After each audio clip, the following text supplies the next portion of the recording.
आज का प्रातः क्लास है 11 जनवरी 1969 शनिवार। रूहानी बाप बैठ करके बच्चों को समझाते हैं।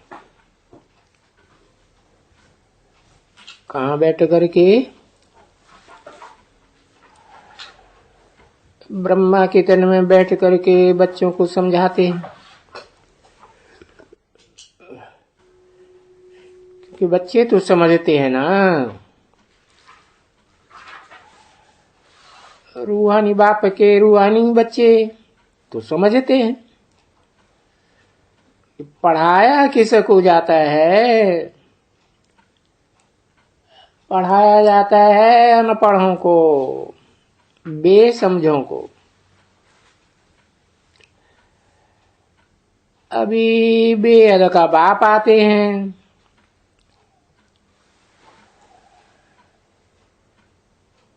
बेहद मनुष्य आत्माओं के बाप के तन में आते हैं मुकर्रर रूप से।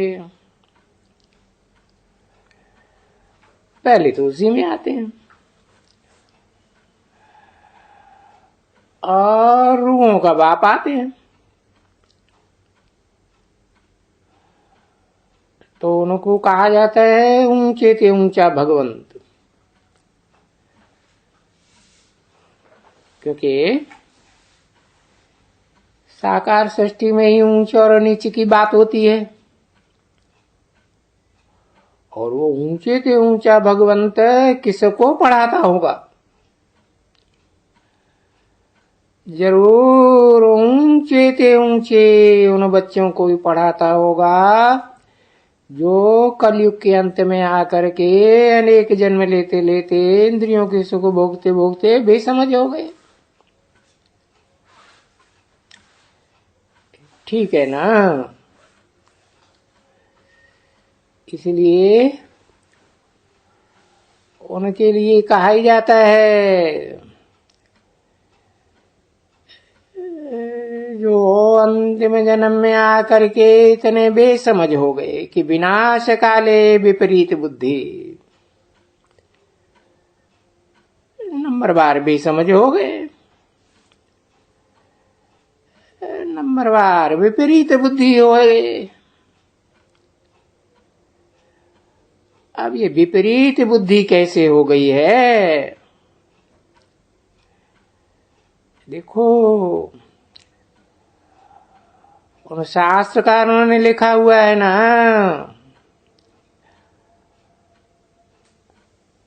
लिखा हुआ है, परंतु उनका अर्थ नहीं समझा है।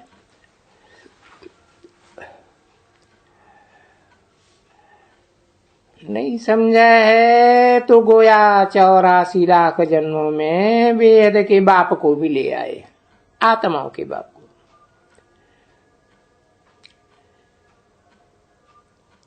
क्योंकि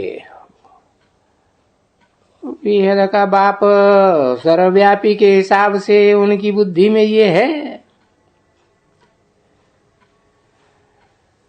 कि 84 लाख योनियां होती हैं, तो गोया क्योंकि समझाना होता है ना बच्चों को।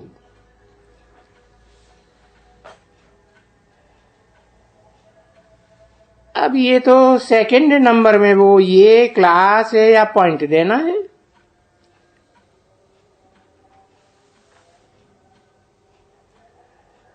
बाप ने पहले दिन उसे दिन समझाया,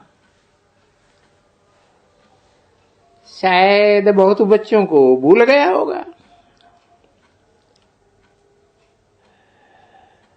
अभी भी कोई नए बच्चे आते हैं तो उनको हद के बाप और बेहद के बाप का परिचय देना चाहिए।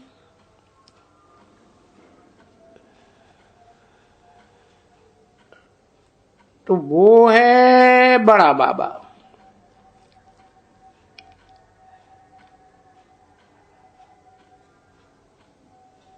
और वो है छोटा बाबा। क्योंकि बेहद के बाप दो हैं, बेहद आत्माओं का बाप। और वो तो सिर्फ मनुष्य सृष्टि का बाप है। तो बड़ा कौन हुआ? आत्माओं का बाप बड़ा बाबा, मनुष्यों का बाप छोटा बाबा। तो वो छोटा बाबा है, वो है, कहेंगे हद का बाबा है, क्योंकि एक एक जीवात्मा का बाबा है।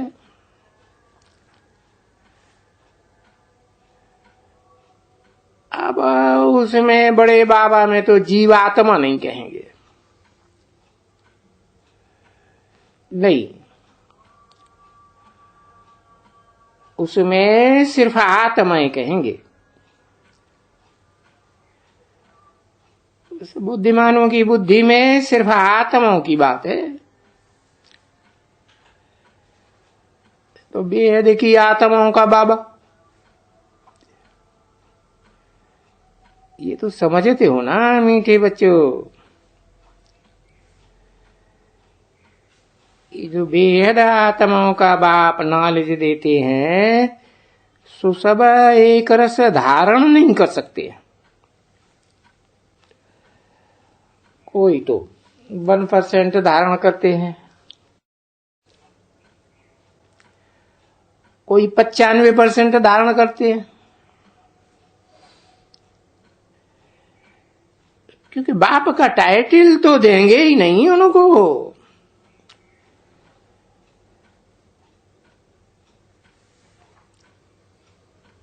सबको तो दे ही नहीं सकते। और फिर वो 1% वाले भी जरूर हैं।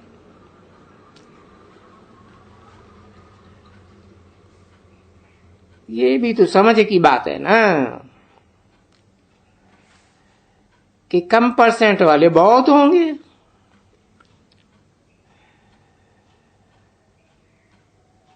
जब सूर्यवंशी घराना होगा तो घराना होगा ना बच्ची।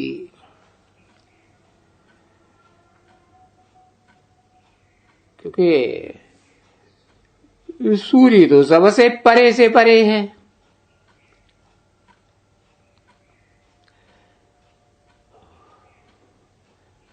उससे ऊंचे तो कोई भी सितारा चंद्रमा वगैरह हो ही नहीं सकता।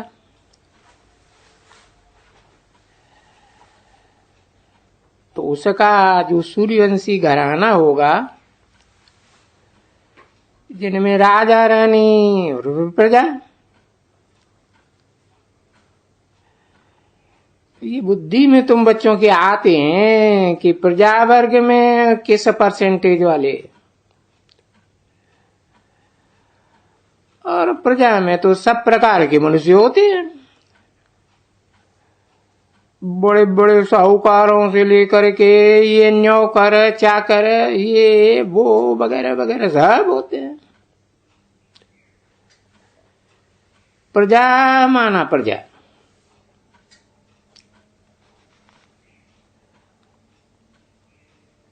तो बाप कहते हैं ये पढ़ाई है ना, प्र माने प्रकृष्ट रूप से, जा माने जन्म लेने वाले। ये कोई हद के जन्म की बात नहीं है। ये तो बेहद की रूहानी पढ़ाई में बात बताई जाती है।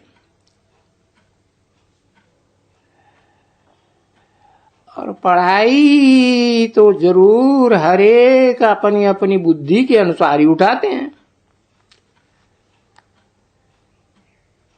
हर एक स्टूडेंट, चाहे वो हद के स्टूडेंट हों, हद की पढ़ाई के, चाहे बेहद के स्टूडेंट रूहानी पढ़ाई के हों,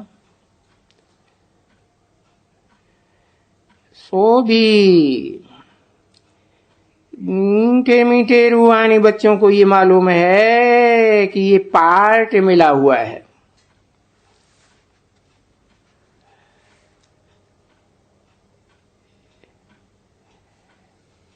जितना जो पढ़ते हैं, जिन्होंने कल्प कल्प जैसी जैसी जितनी जितनी पढ़ाई धारण की है,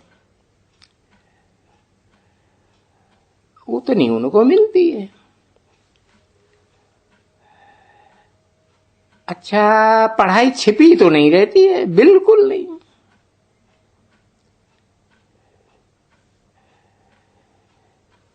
क्योंकि पढ़ाई से इतना पद मिल जाता है,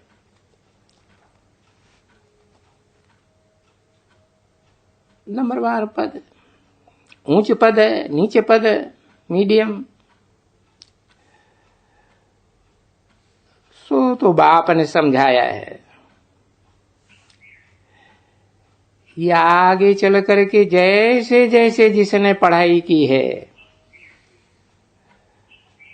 फाइनल इम्तिहान तो होना ही है ना सबका।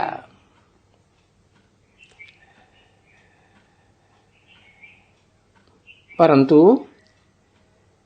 बीच बीच में क्लास ट्रांसफर होने के लिए बिगर इम्तिहान तो कोई ट्रांसफर हो ही नहीं सकते। और सो भी तुम तो चैतन्य आत्मा हो ना, कोई जड़ शरीर थोड़े ही हो। तुमको तो मालूम होना है कि बरोबर पिछाड़ी में आकर के, बल्कि अभी भी, समझा ना, अभी भी बच्चों को मालूम है कि हम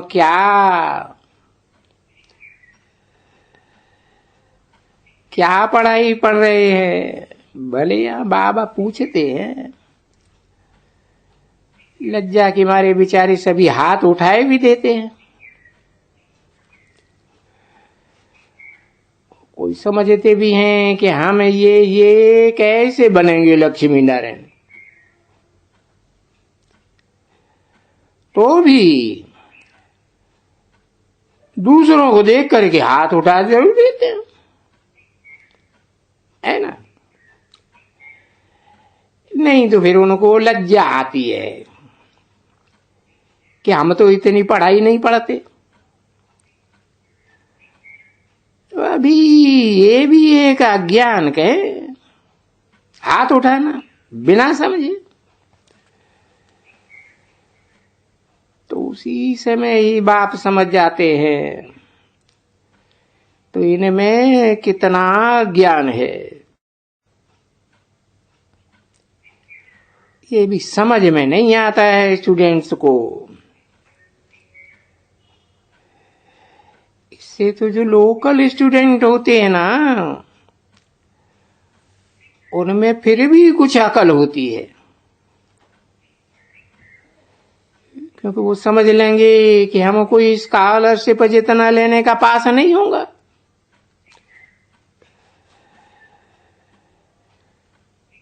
तो फिर उस समय में ये भेंट की जाती है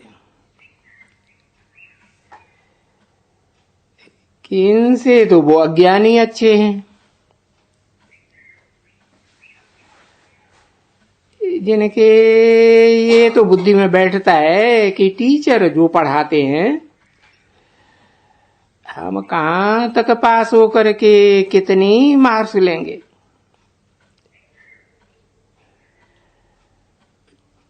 तो वो कच्चे स्टूडेंट थोड़े ही कहेंगे कि हम पास होकर के पास विद ऑनर हो जाएंगे। तो सभी हाथ उठाएंगे। कभी सुना है कि पास विद ऑनर हो जाएंगे? कभी देखा है कभी? देखो, इससे सिद्ध होता है कि बिना समझे जिन्होंने हाथ उठाए दिया वो ठीक नहीं है, इनकी बुद्धि ठीक नहीं है ना। बुद्धि आत्माभिमानी नहीं है, देह अभिमानी है। तुम वास्तव में आए तो बरोबर समझा ना, किस लिए आए हो? यहाँ ये लक्ष्मी नारायण बनने के लिए आए हो। पर इस स्वरूप को बनने के लिए बड़ी अच्छी चलन चाहिए। यहाँ तो जो बहुत बड़े बड़े महारथी है ना, जिनको बड़े बड़े महारथी कहते हैं या वो अपन को समझते हैं, बाबा कहते हैं कि विनाश काले विपरीत बुद्धि होने वाले हैं। वो उनके लिए भी कह देते हैं, यानी जब विनाश होते हैं तो पूरे कायदे अनुसार उनके प्रीति नहीं है। इसलिए क्या होगा, पद जो ये समझते हो ना कि एम ऑब्जेक्ट तो ये है कि नर से नारायण, नारी से लक्ष्मी बनना है, तो ये पद नहीं पाए सकेंगे।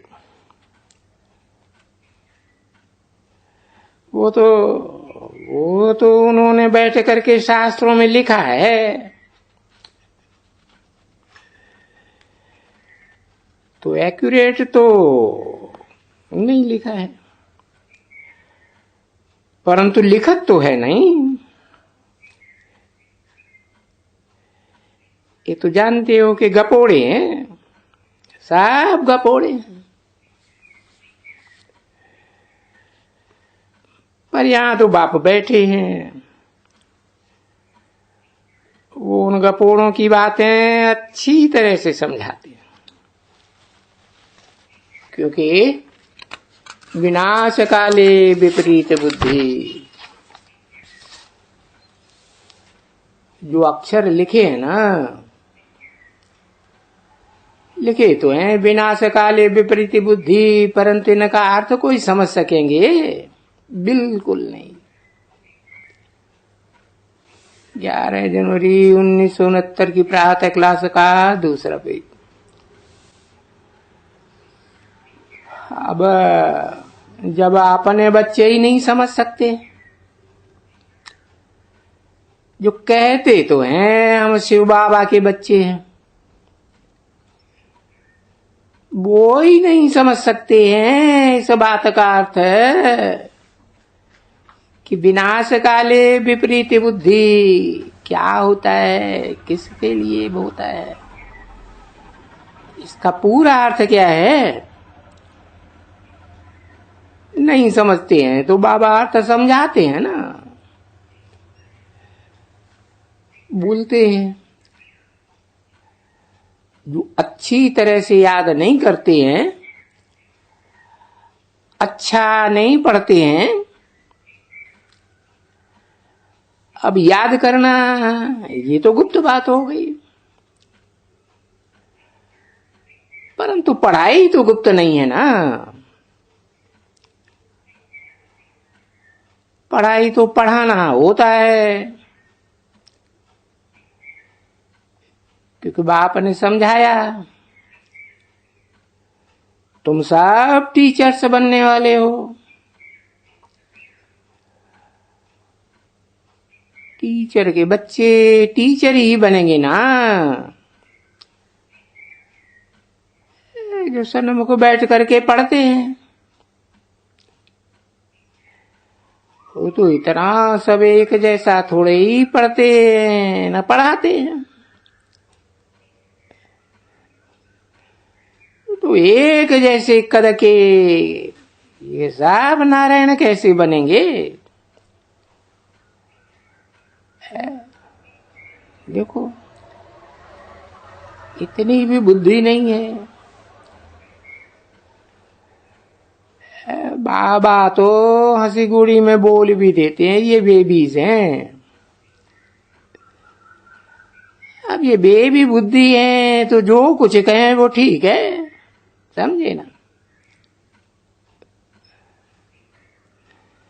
नहीं तो ऐसे बाप को ये बच्चे अरे महीना महीना, 2 महीना, 3 महीना, अरे कभी याद भी नहीं करते हैं।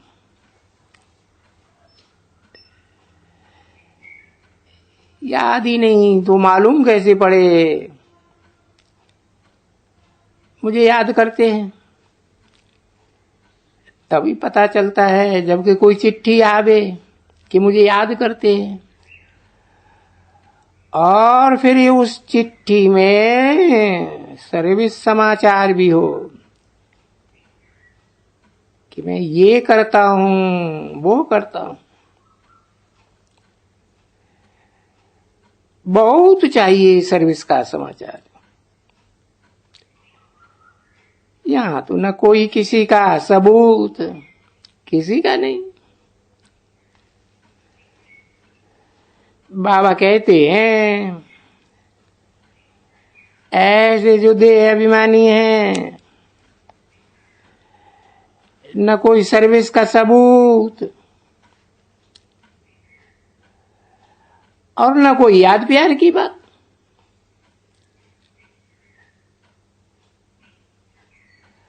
और याद प्यार भी अगर कोई भेज देते हैं, बहुत ऐसे हैं जो कई बेचारे सर्विस का सबूत नहीं दे सकते हैं।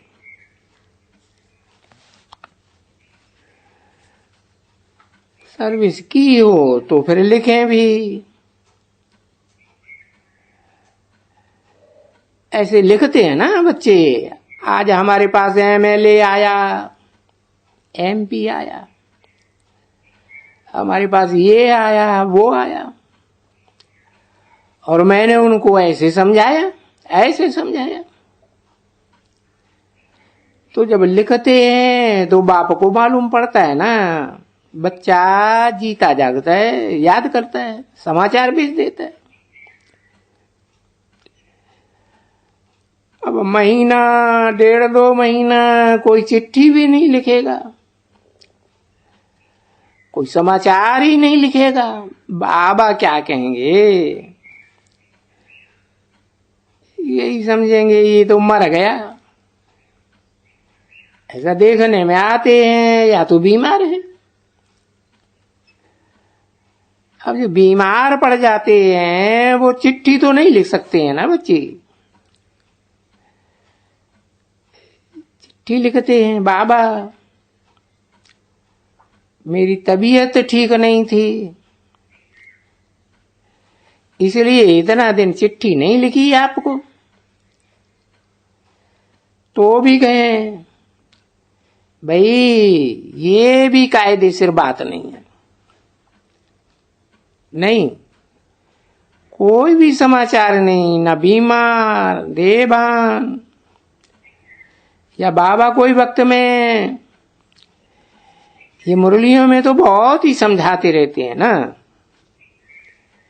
तो बस वो सुना, अहंकार आया, बस चिट्ठी नहीं लिखेंगे। चिट्ठी नहीं लिखेंगे, नहीं लिखेंगे, नहीं लिखेंगे, तो वो याद ठहरी नहीं। याद ठहरी तो बाप भी याद किसको करे, क्योंकि याद से याद मिलती है। परंतु ऐसे भी बच्ची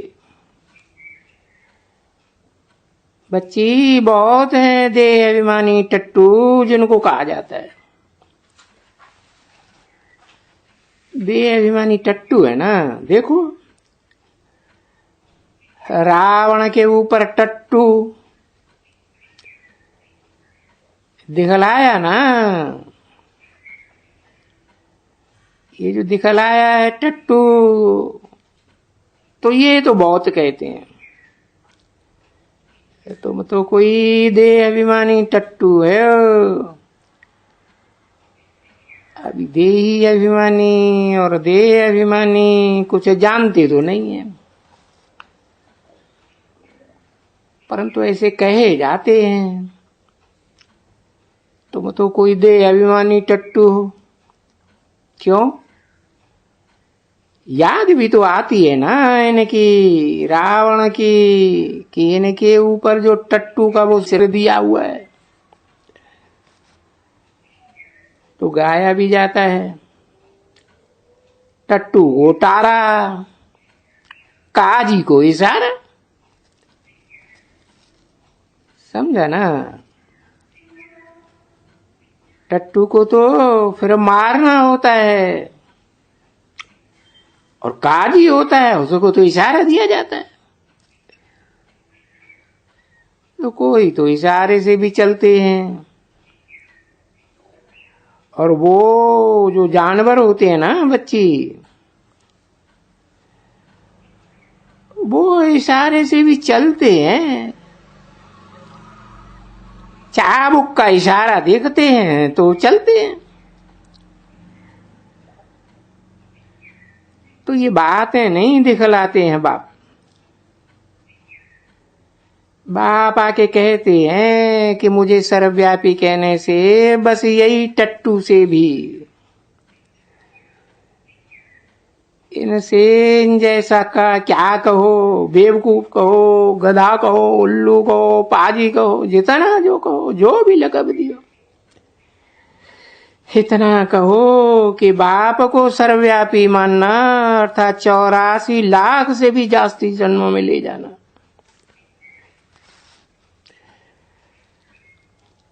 वो तो मनुष्यों को तो कहा जाता है पत्थर बुद्धि, यानी ये है उनकी पत्थर बुद्धि।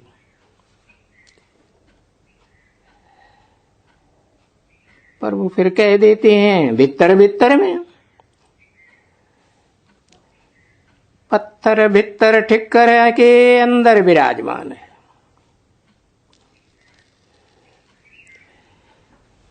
तो ये बेहद की गालियां हुई ना।